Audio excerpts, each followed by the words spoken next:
Hello students, BSc first year.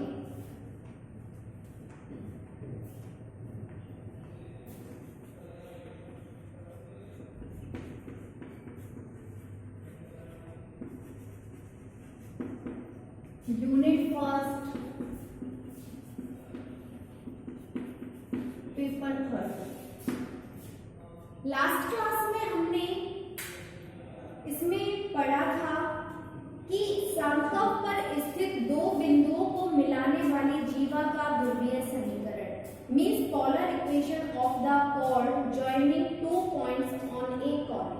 और इसमें हम इसे सॉल्व कर लिया था और हमने ए और बी की वैल्यूज को फाइंड आउट कर लिया. लिखो आगे. समीकरण 7/8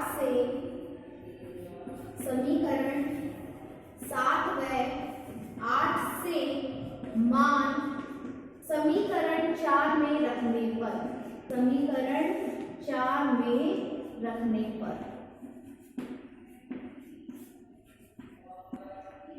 put the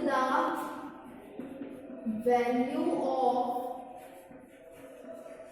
a and b from equation 7 and 8 in equation 4. तो इक्वेशन 4 में जब हम इसे पुट करेंगे तो L/R इक्वल टू ए की वैल्यू थी हमारे पास cos 1/2 beta plus alpha upon cos 1/2 beta minus alpha plus e cos theta plus का sine 1/2 alpha plus beta upon cos 1/2 alpha minus beta sine theta. और हमने इसको अगर हम मल्टीप्लाई करें इन दोनों पार्ट को इससे तो ये आएगा e cos थीटा प्लस का sec beta minus alpha by 2 cos theta minus beta plus alpha by 2. Okay. इसके ये दोनों आंसर है इसके. ठीक है. अब इसी स्टेप से ये स्टेप हमने कैसे लिखा देखो.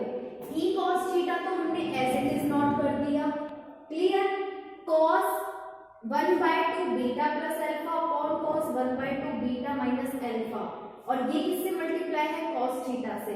Sine alpha plus beta sine theta मतलब cos A cos B cos A या cos C मान लो cos A minus cos B. तो इसका फॉर्मूला हमने यहाँ पर पुट किया और पुट करने के बाद हमें क्या मिलेगा यहाँ से ये वैल्यूज. तो ये आप याद कर लेना इन दोनों पॉइंट्स को. ये दोनों आपकी इक्वेशन है. ठीक है ना. इसके बाद एक लाइन है आपकी, इसको स्टार्ट करके लिखना है. यदि P व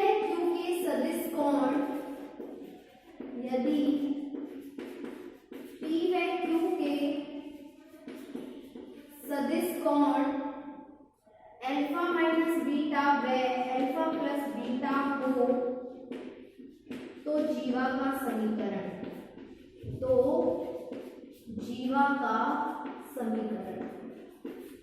देखो इस बुक में आपको फॉर्मूला ज्यादा याद करने हैं. If the vectorial angle of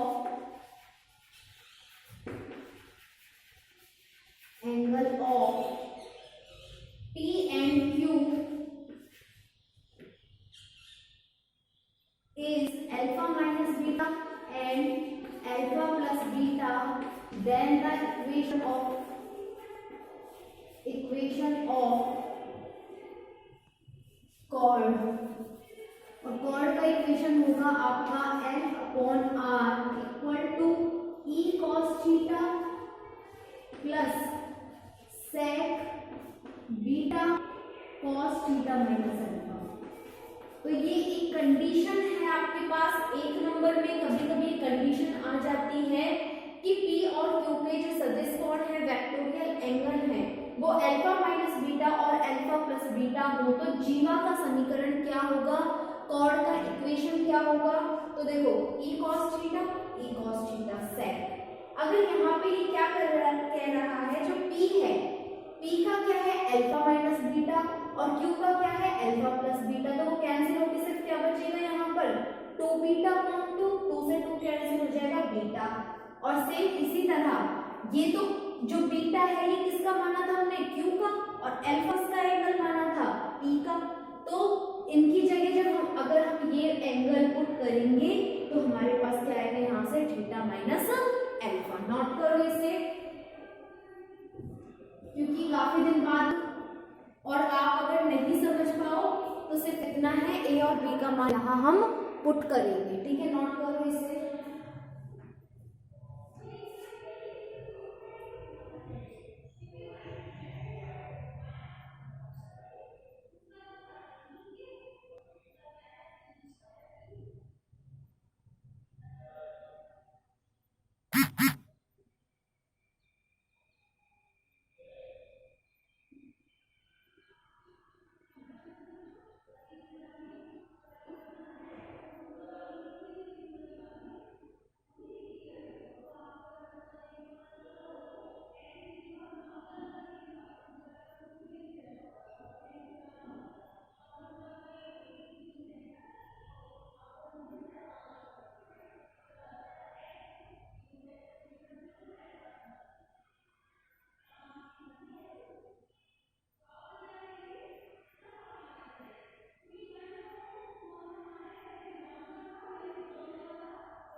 करिए ना, तो देखो दोबारा समझो इसे, मैं आपको दोबारा समझाती हूँ कि ये नीचे वाला जो इक्वेशन है ये किस तरह से आया है।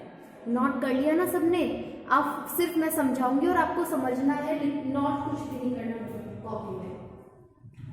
देखो ए और बी की वैल्यू हमने लास्ट क्लास में कैलकुलेट कर ली थी, तो यहाँ ए और बी की वैल्यू हमने पुट कर दी, हमारे पास क्या आ गया, इक्वेशन आ गया। इस इक्वेशन में देखो आपने स्टार्टिंग में नोट किया है कि जो P और Q के सदिश कोण है वो कितने हैं, अल्फा और बीटा है। स्टार्टिंग में ही हमने जब ये स्टार्ट किया था तो ही हमने नोट किया था कि अल्फा और बीटा के जो वेक्टोरियल एंगल है, सदिश कोण है, वो कितना है, अल्फा और बीटा। तो देखो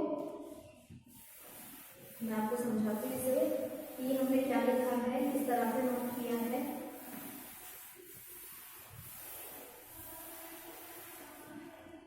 तो P का एंगल था अल्फा और Q का एंगल था बीटा, ठीक है।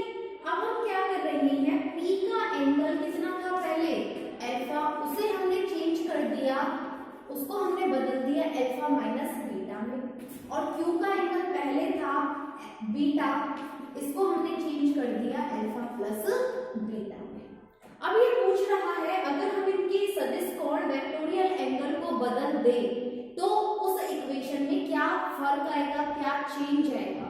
L upon R as it is cos 1/2। अब ये बीटा किसका है, Q का, और बीटा की जगह क्या लिखना है, अल्फा प्लस बीटा प्लस का,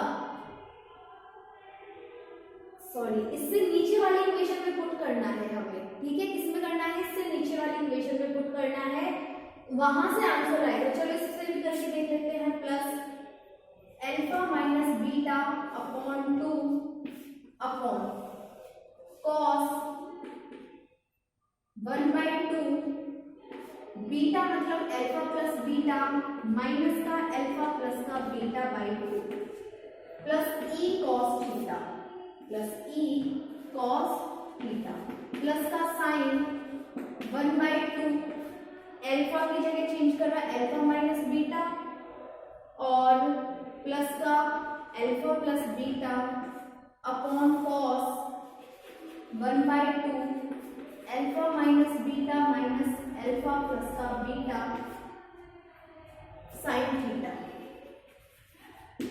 ठीक है, ई कॉस थीटा तो रहा एज इट इज। अब इसमें से देखो बीटा से बीटा कट गया, यहां पर भी अल्फा से अल्फा कैंसिल। इस इक्वेशन में हमने चेंज किया था बीटा से बीटा और अल्फा से अल्फा बीटा से बीटा, नहीं सॉरी यहाँ पे अल्फा माइनस बीटा माइनस का साइन है, फिर बीटा की वैल्यू लिख दी है, दोनों माइनस है।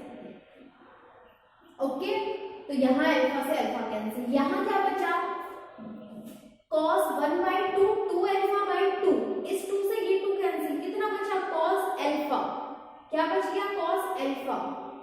इसमें बचेगा cos बीटा, यहां पर आएगा साइन अल्फा cos बीटा और साइन थीटा, और इनका जो हमने फॉर्मूला लगाया तो ये चेंज हो गया इसमें। इस इक्वेशन से जो हमने नीचे इक्वेशन लिखी थी ना, वहां अगर आप अल्फा और बीटा के ये एंगल पुट करोगे तो हमारे पास इसका समीकरण आ जाएगा। ओके, देखो ये बुक में मैं फिर से बोल रही हूँ, आपको याद करने का ज्यादा है, समझने का ज्यादा है। अगर आप दिमाग नहीं लगाओगे तो ये बुक आपकी सॉल्व नहीं हो पाएगी आपसे।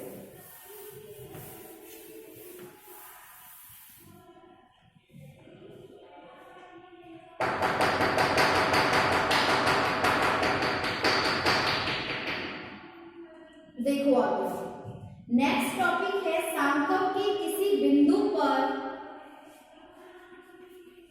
सांकव के किसी बिंदु पर स्पर्श रेखा का ध्रुवीय समीकरण ज्ञात करना।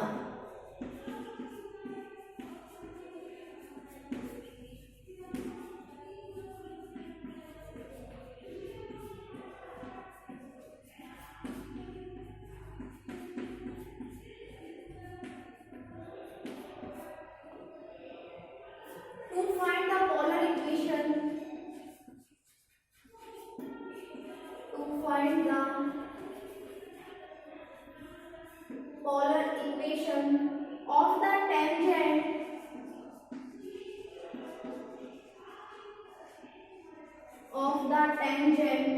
at any point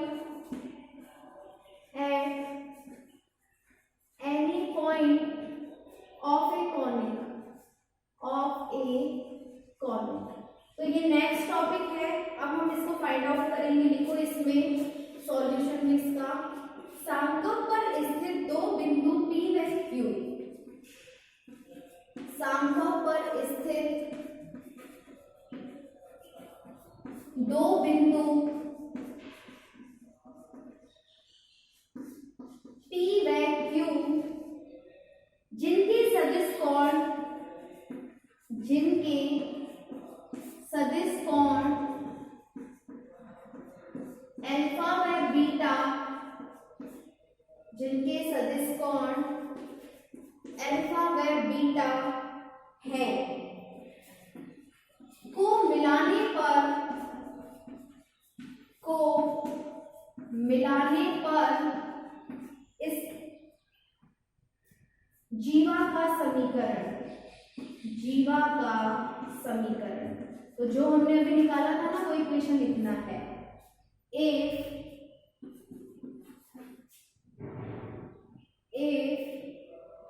2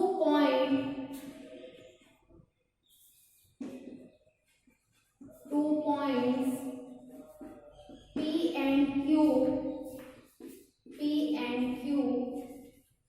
lies on conic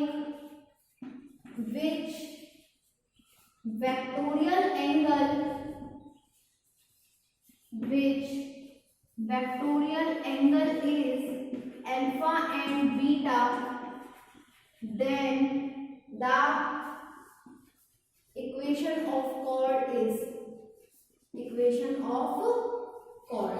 तो हमने अभी नोट किया था इसका, वो क्या है, L/R equal to E cos theta plus का sec 1/2 beta minus alpha cos theta minus alpha plus beta by 2। Okay, तो नोट करो यहाँ तक इसे। इसमें हमने अब तक कुछ भी नया नहीं लिखा, जो हमने पढ़ा है वही लिखा है। क्या लिखा है कि सांकव पर स्पर्श रेखा का ध्रुवीय समीकरण ज्ञात कर रहे हैं। Find the polar equation of the tangent of any point of A conic. ठीक है, तो सांकव पर कोई भी दो बिंदु P और Q लिए जिनके सदिश कोण क्या है, अल्फा और बीटा, तो इनसे मिलाने वाली जीवा का समीकरण। 2 points P and Q lies on conic which vectorial angle is alpha and beta, then the equation of chord। तो ये हमने समीकरण पढ़ा था, ये हमने लिखेंगे। अब हमें क्या करना है, बिंदु P पर स्पर्श रेखा का समीकरण मीन्स टेंजेंट लाइन का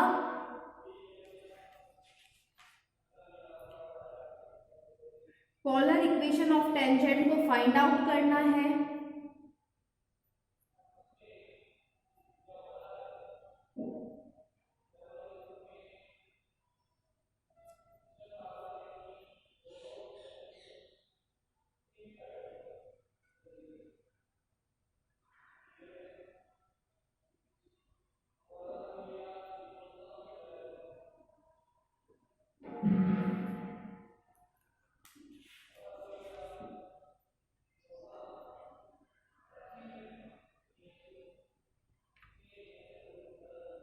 नोट करो इसे, फिर आगे सॉल्व करेंगे। ये सिर्फ 2 या 3 लाइंस का है आपका, ठीक है।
अब देखो इसमें आगे, अब ये हमसे यहाँ पर कह रहा है कि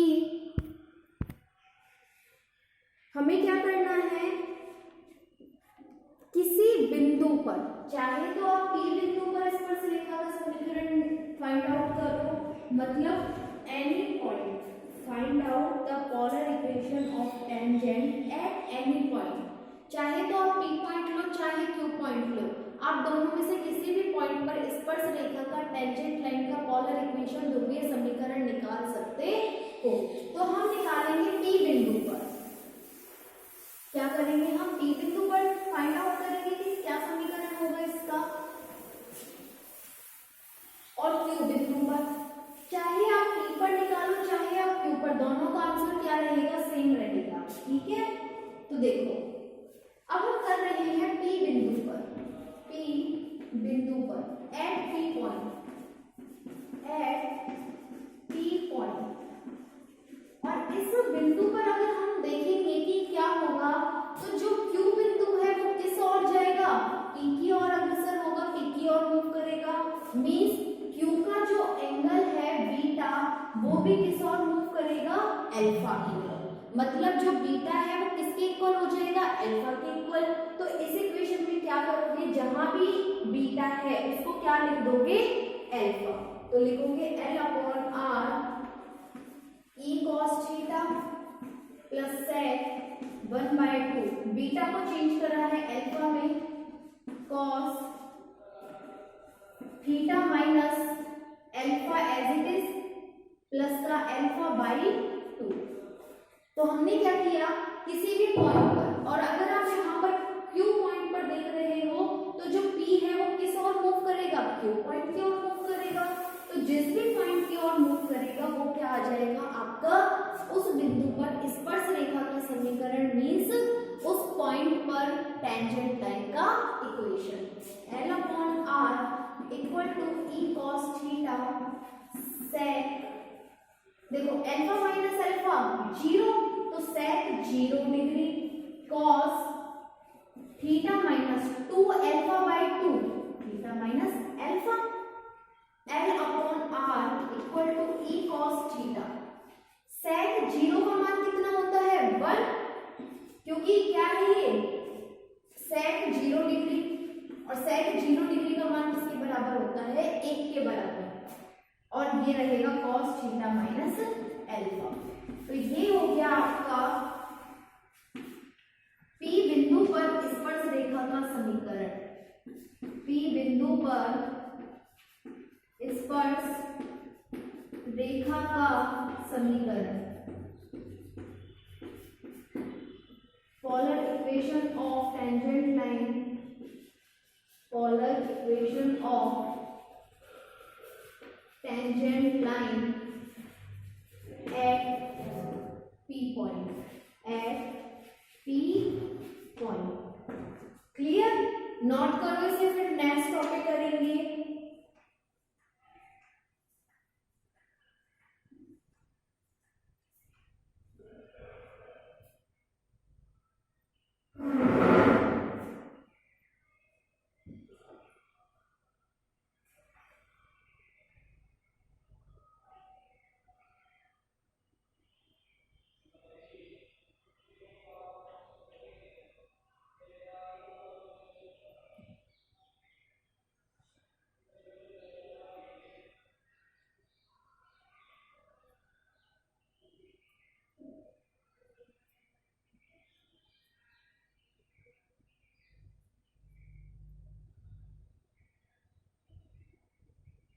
नोट करो जल्दी से, फिर नेक्स्ट पॉइंट नोट करके उसको सॉल्व करेंगे।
तो नेक्स्ट पॉइंट नोट करो आप,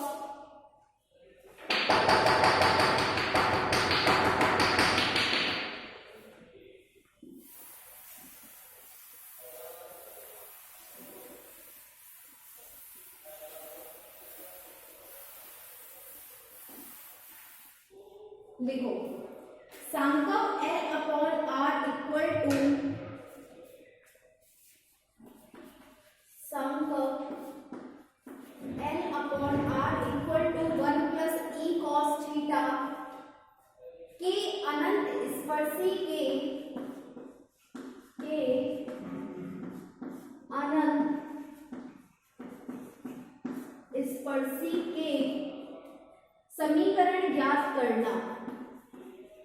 समीकरण ज्ञात करना।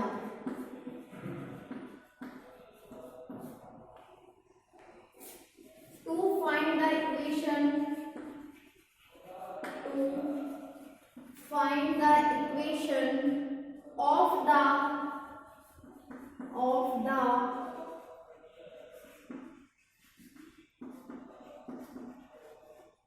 asymptotes of the conic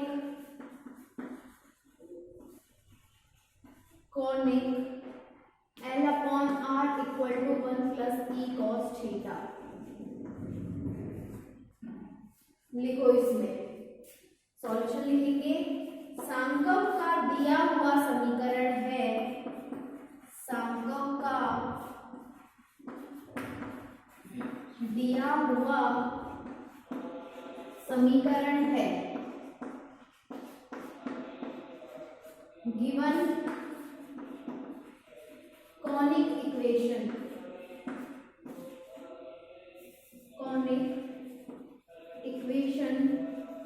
is L upon R equal to 1 plus E cos theta, equation number first. समीकरण 1 पर माना, समीकरण 1 पर कोई बिंदु P, अब देखो हमें क्या दिया हुआ है, एक बिंदु P दिया है और हम जानते हैं जो इसके कोऑर्डिनेट्स, इसके निर्देशांक है वो क्या होते हैं, R और थीटा। लेकिन इस सांकव के समीकरण में हमें क्या दे दिया, R और थीटा तो पहले ही दे दिए, तो हम क्या करते हैं, चेंज कर लेते हैं। एक तो ले लिया R1 और थीटा को हमने चेंज कर दिया अल्फा, ताकि दोनों क्या ना हो, सेम ना हो है। तब लिखेंगे आगे, let any point P be on equation first, then तो ये चेंज हो जाएगा L upon R1 equal to 1 plus E cos alpha, समीकरण नंबर 2। नोट करो,